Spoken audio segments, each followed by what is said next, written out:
Kasus korupsi pengadaan laptop Google Chromebook yang menjerat mantan Menteri Pendidikan, Kebudayaan, Riset, dan Teknologi Nadiem Makarim menyita perhatian luas dari media internasional.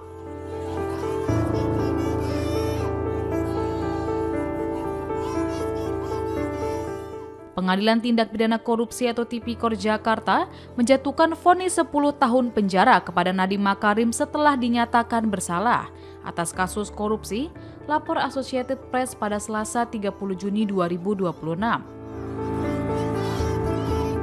Pendiri raksasa penyedia layanan Gojek itu disebut terbukti melanggar hukum dalam proyek pengadaan Chromebook untuk sekolah-sekolah di bawah program digitalisasi pendidikan nasional periode 2019 hingga 2022.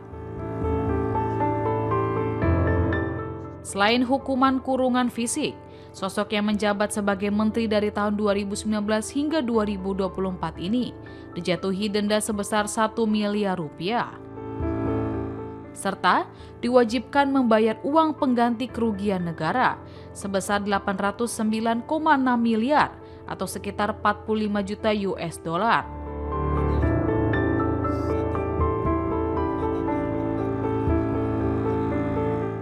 Jika gagal melunasi uang pengganti tersebut, Nadiem terancam hukuman tambahan berupa pidana penjara selama 5 tahun.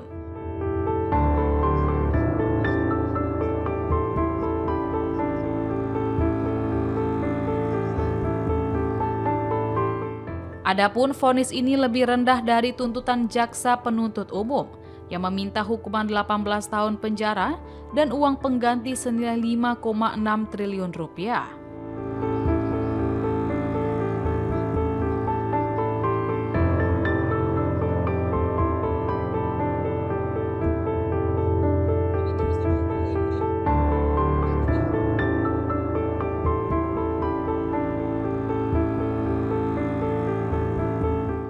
Kantor berita Reuters menjadi salah satu media asing yang paling konsisten mengawal perkembangan kasus ini.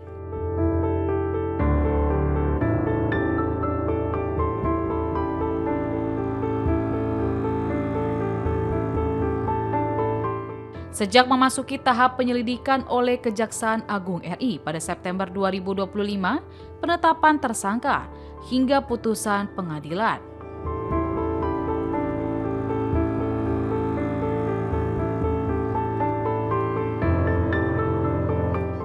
Dalam laporan terbarunya, Reuters menggambarkan jalannya persidangan serta mengulas bagaimana perkara ini dapat memengaruhi persepsi investor luar negeri terhadap kepastian hukum di Indonesia.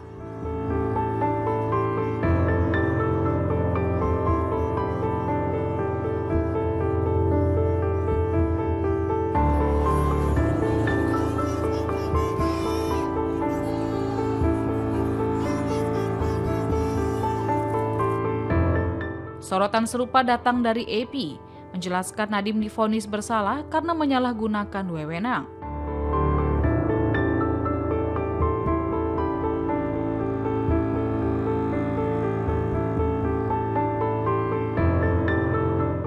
Dalam mengarahkan spesifikasi teknis peralatan teknologi informasi dan komunikasi, agar mengarah pada produk Google saat pandemi COVID-19.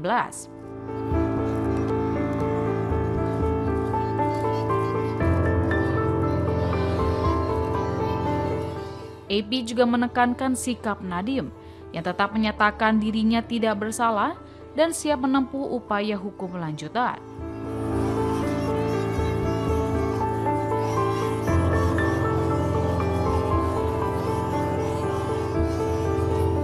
Sementara itu, harian bisnis asal Inggris Financial Times menilai vonis terhadap salah satu tokoh teknologi paling terkenal di Indonesia ini memiliki dampak psikologis yang luas bagi pelaku pasar global.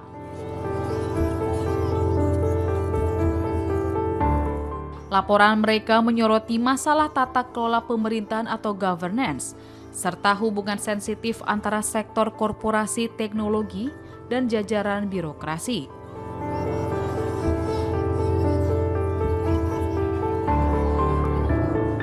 Media tersebut juga memuat pembelaan Nadiem yang menyatakan bahwa pemilihan Chromebook didasarkan pada pertimbangan harga yang lebih murah dan ekosistemnya luas di sektor pendidikan.